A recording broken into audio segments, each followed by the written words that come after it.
സുബ്ഹാനല്ലാഹ്. കടം വാങ്ങാനൊക്കെ വലിയ ഉഷാറാണ് ചിലര്, പക്ഷെ കൊടുക്കാനാവുമ്പോ പിന്നെ ഫോൺ വിളിച്ചെടുക്കൂല. സുബ്ഹാനല്ലാഹ്. അങ്ങനെയുണ്ട് കുറെ മനുഷ്യന്മാർ.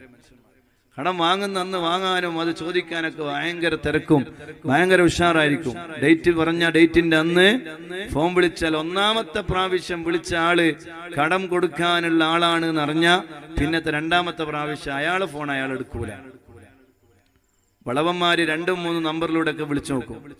സുബ്ഹാനല്ലാഹ്. അങ്ങനെയാണ് ഇപ്പോഴത്തെ അവസ്ഥ. വിശ്വാസവഞ്ചനയാണ്.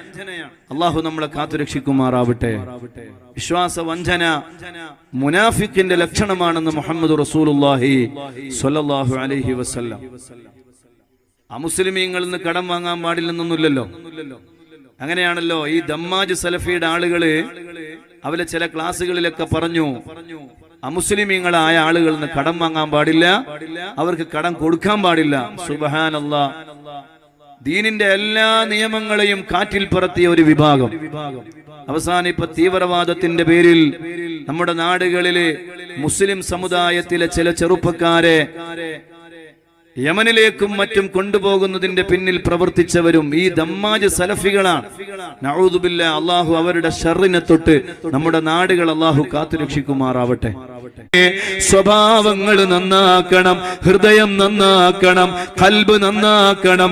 ആരോടും പക വേണ്ട, ആരോടും വിദ്വേഷം വേണ്ട, ആരോടും വൈരാഗ്യം വേണ്ട.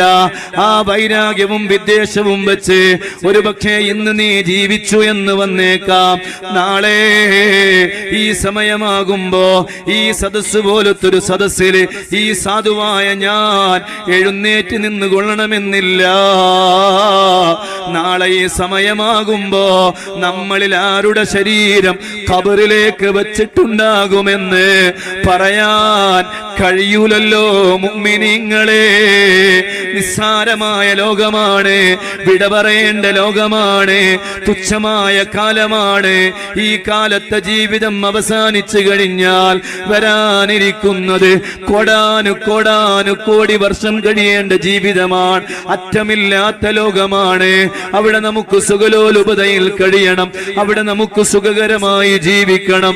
അവിടെ ഹബീബായ തങ്ങളെ കാണണം, സ്വഹാബത്തിനെ കാണണം, അമ്പിയാക്കളെ കാണണം, ഔലിയാക്കളെ കാണണം. എല്ലാറ്റിനും പുറമേ അല്ലാഹ് നിന്റെ ലിഖാ